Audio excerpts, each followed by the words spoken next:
Ես ողջունում եմ մեր բոլոր ռադիոլսողներին եւ ռադիոդիտողներին, դուք դիտում եւ լսում եք Գործարարալի քտաղավարում աշխատում է Լիաննա Խաչատրյանը, այսօր թարմուղով հաղորդաշարը կվարեմ ես եւ մեր հյուրն է մարտական եղբայրության անդամ Աշոտ Տերտերյանը, բարև ձեզ։ Բարև ձեզ։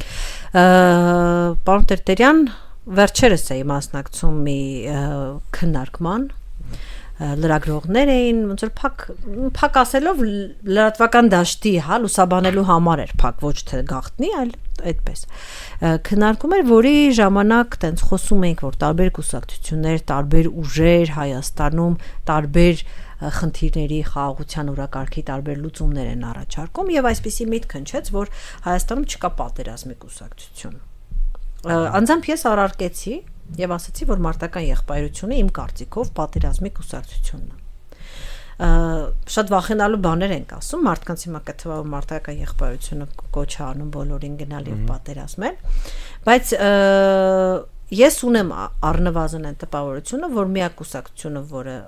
բացահայտ կուսակցություն կներեք դեռ կուսակցություն չէ, բայց միակ ուժ այսպես են քաղաքական դաշտում, որ բացահայտ խոսում է նրա մասին, որ պետք է պատրաստվել պատերազմի եւ պատերազմից պետք չի վախենալ, մարտական եղբայրությունը։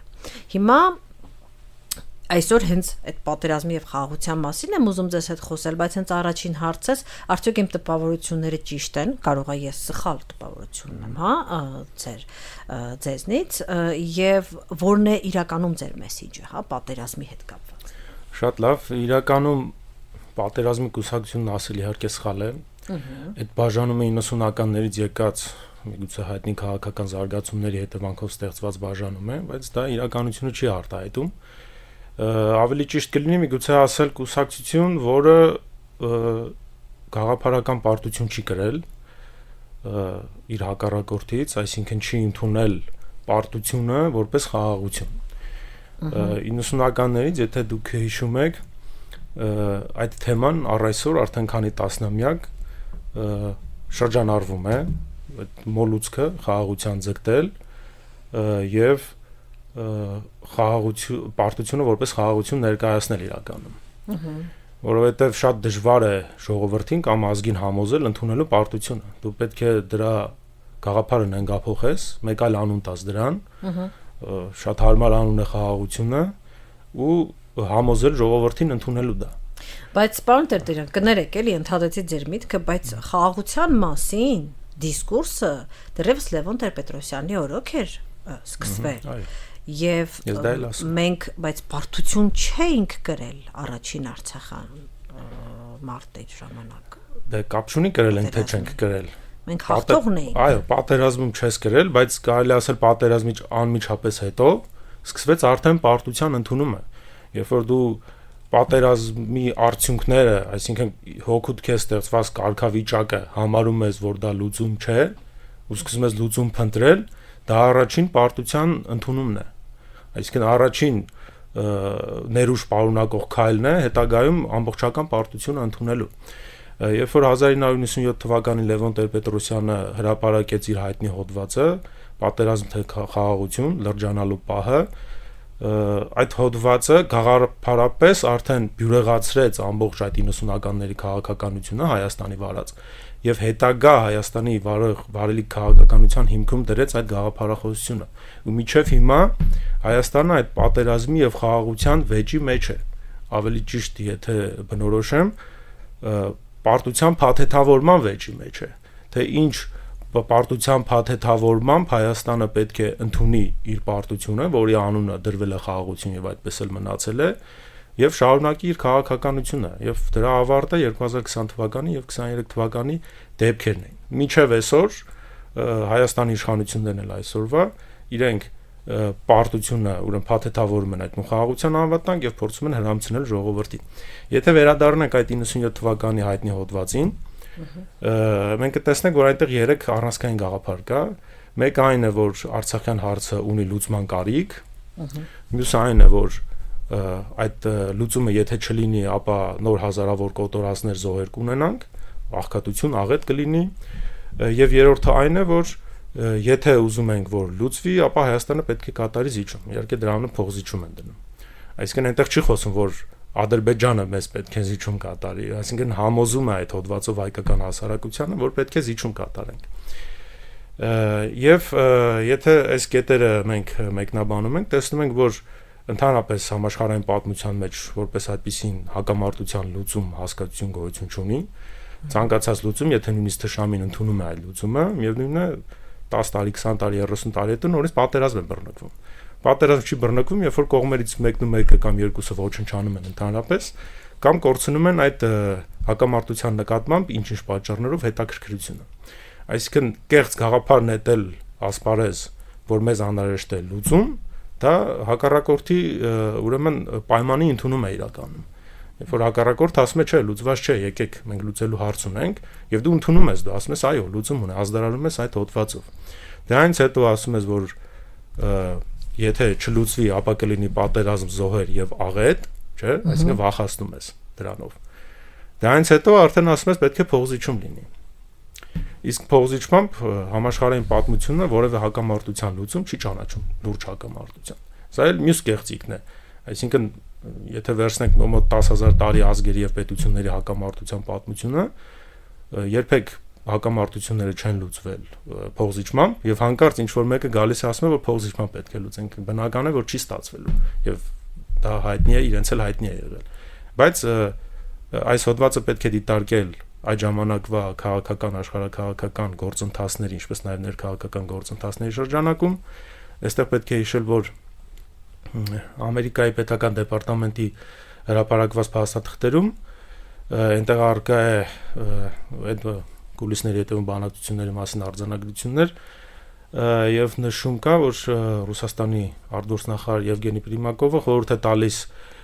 իր ամերիկացի գործընկերոջը Ամերիկահայ Սփյուռքյուրում շրջանակում համոզել Սփյուռքին ընդունելու Լևոն Տեր-Պետրոսյանի ազգաղափարը, այնտեղ մատնանշում է, որ սեպտեմբերի 26-ին 97 թվականի նախագահը ասել է, որ անկախություն կամ Հայաստանին միացում պահանջելը իրատեսական չէ, այսինքն եկեք ընդունենք եւ այդ սեպտեմբերի 26-ի ելույթի շարունակությունն էլ այս նոյեմբերի 1-ի հոդվածն է։ Այսինքն պետք չէ դա դիտարկել որպես առանձին երևույթ, մի ընդհանուր գաղափարախոսական եւ քաղաքական քայլ պետք է ենթադրել, որի արդյունքները հետագա ամբողջ տասնամյակների ընթացքում իրենց դրսևորել են տվել։ Ես ուզում եմ այստեղ ընդգծել, որ այդ հոդվածի վերնագիրը իրականում ոչ թե պատերազմ, թե խաղաղություն է, այլ պարտություն թե հաղթանակ, որովհետև հոդվածում նկարագրվում է պարտությունը, սակայն անունը դրվում է խաղաղություն, նկարագրվում է հաղթանակը, անունը դրվում է պատերազմ։ Եվ այս նենգափոխված հասկացությունների միջոցով փորձում է այդ գաղափարախոսությունը առաջ մղել Հայաստանը։ Պարոն Տերտերյան, պետք է փորձեմ ձեզ հակադարձել։ Մարդիկ ձեզ կասեն հետևյալը. Պարոն Տերտերյան, բայց տեսակ, մենք չգնացինք ոչ մի փողզիջումների, ոչ մի զիջումների, փող բառը հանենք, մենք չընդունեցինք, չարեցինք այն, ինչ մեզ առաջարկում էր Լևոն Տեր-Պետրոսյանը, եւ արդյունքում ստացվեց այն, ինչ կանխատեսում էր Լևոն Տեր-Պետրոսյանը։ Եղավ պատերազմ, եղան զոհեր եւ եղավ շատ ավելի մեծ կորուստ, քան մենք կարող ենք մեզ պատկերացնել։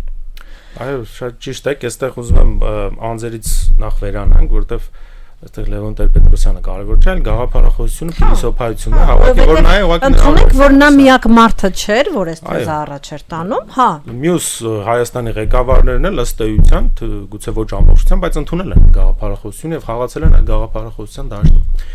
Շատ լավ, տեսեք, շարժը չընդունեցինք, չէ՞, այդ տեսակետները եւ տեղի ունեցավ պատերազմ։ Իրականում ընդունել ենք այդ տեսակետները, դրա համար պարտություն եղավ, որովհետեւ այդ տեսակետների համաձայն Հայաստանը եթե չգնա փողզիջումների, կթուլանա Ադրբեջանի հետ հավասարակշռությունը, այդ բալանսը կխախտվի եւ մենք կպարտվենք, այսինքն ռեսուրսները քիչ կլինեն, ու ստիպված այլ տարբերակ չի մնա քան պարտությունը։ Բայց դա այդ գաղափարախոսության կարծիքն է։ Իրականում այդպես չէ, որովհետեւ 2020 թվականին մեր ռեսուրսները լիովին բավարարել են, որպեսզի մենք հաղթանակ տանենք։ Սակայն առաջնորդվելով այդ փիլիսոփայությամբ մենք չենք գիտակցել, որ մեր ռեսուրսները բավարար են, ու չենք գիտակցել, որ անհրաժեշտ է կամք գործադրել պատերազմը հաղթելու համար, անհրաժեշտ է ջանք գործադրել պատերազմը հաղթելու համար, եւ հրաժարվել ենք այդ համաշխարհային պատմության փորձից, թե ինչպես են պատերազմ հաղթում։ Ընդունել ենք 97 թվականի փիլիսոփայությունը, ու դրա համար պարտվել ենք։ որտեղ 2020 թվականին, եթե հիշում եք, նախ Հայաստանի ղեկավարները դիմեցին Հայաստանի իշխանություններին ասելով, որ ռեսուրս չունեն կպարտվենք, եւ հետո Հայաստանի իշխանությունները ընդունեցին այդ տեսակետը, որ ռեսուրս չունեն կպարտվենք ու գնացին ստորագրեցին պարտության թուղթը։ Այսինքն ընդհակառակը իմ ասածները ապացուցում են, որ շարժվելով այդ փիլիսոփայությամբ մենք ի վերջո հասնում ենք պարտության։ Իսկ ինչպես պետք է արտահայտվեր չընդունելը։ Դուք ասում եք, որ մենք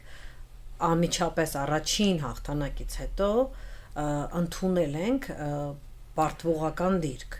Հա, այդ առաջին հաղթանակից մինչև 2020 թվականը։ Եթե մենք չընդունեինք, իսկ մենք ես հակառակն եմ հիշում։ Ես հիշում եմ պարադները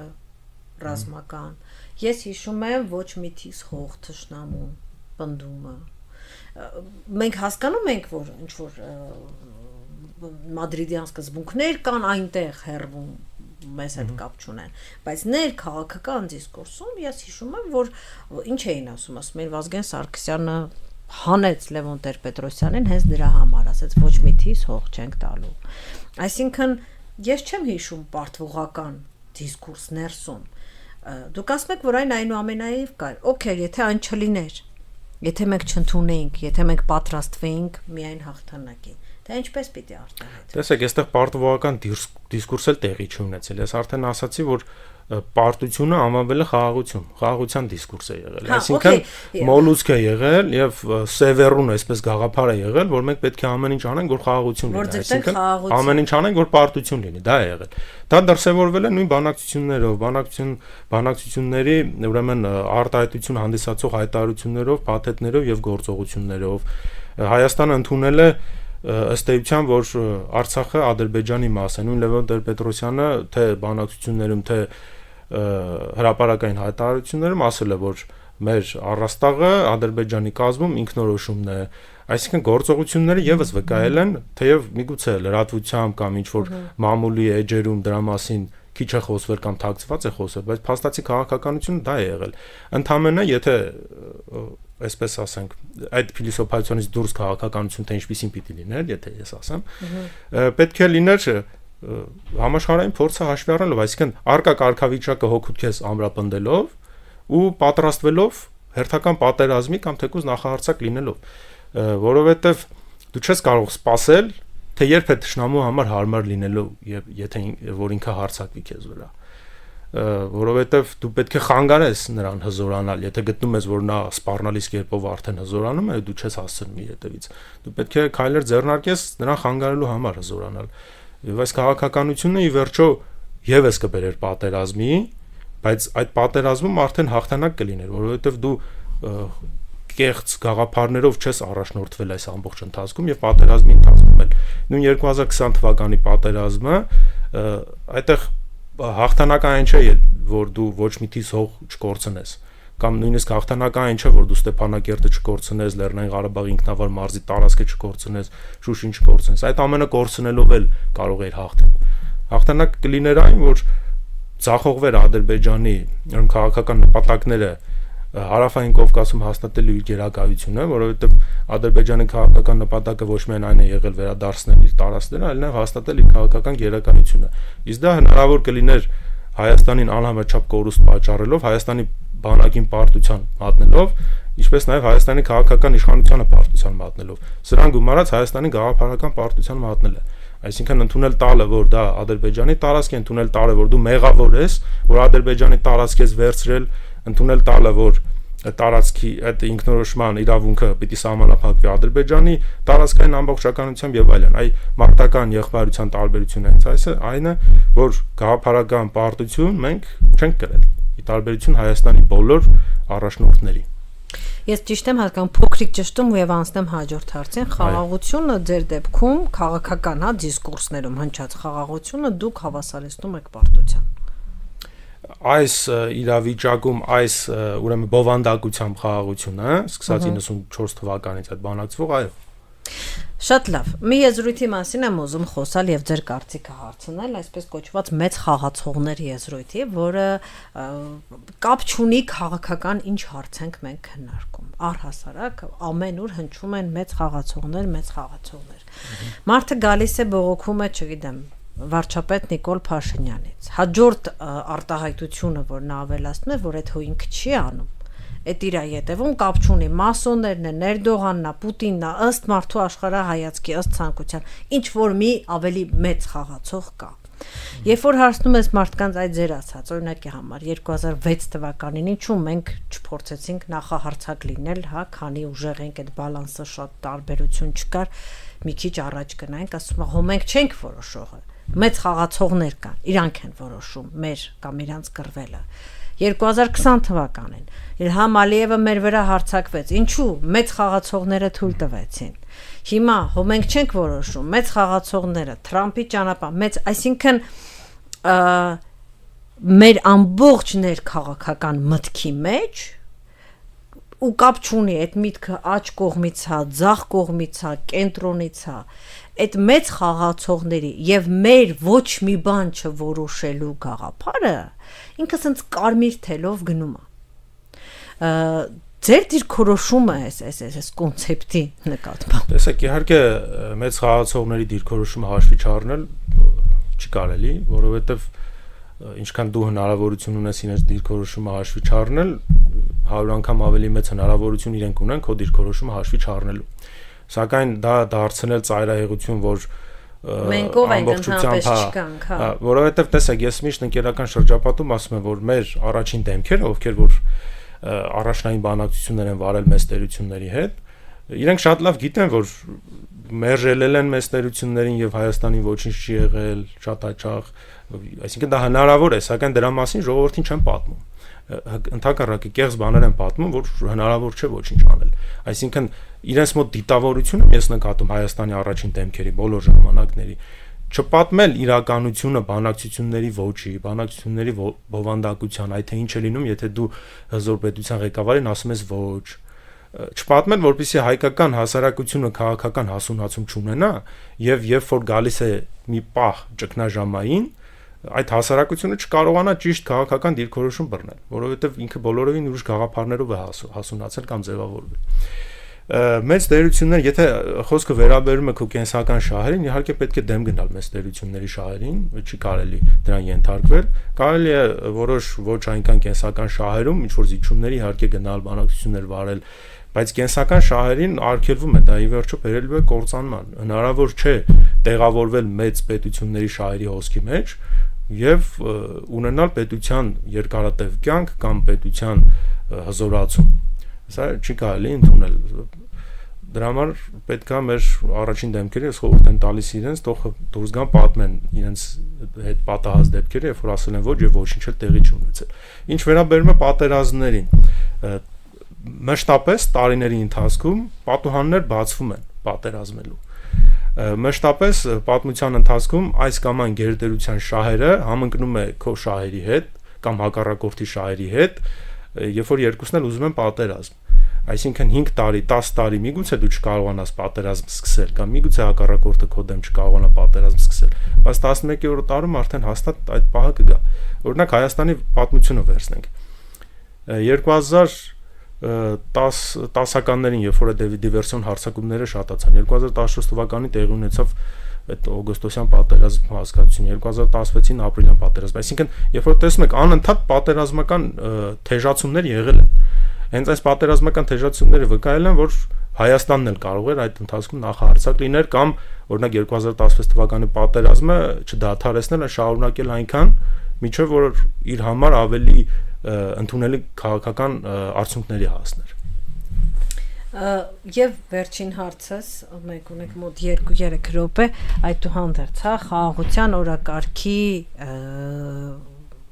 ջատագովների կողմից։ Իրենք ասում են, որ դուք բոլոր նրանք, ովքեր խոսում են պատերազմի եւ խաղաղության օրակարգից խուսափելու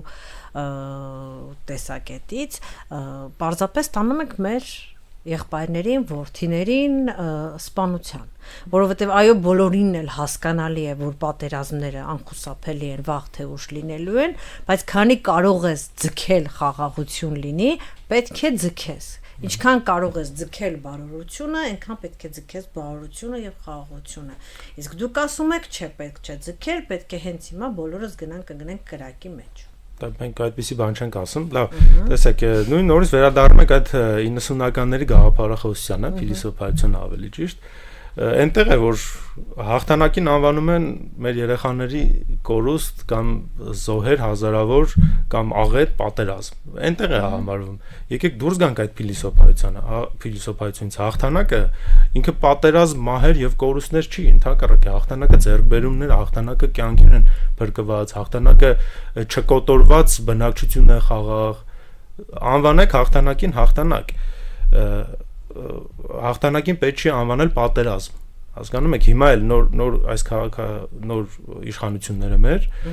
երբ որ ես ասում եմ, որ շարունակում են այդ փիլիսոփայությունը, հենց սա է նկատի ունեմ, երբ որ իրենք հաղթանակին անվանում են պատերազմ, աղետ եւ կոտորածներ։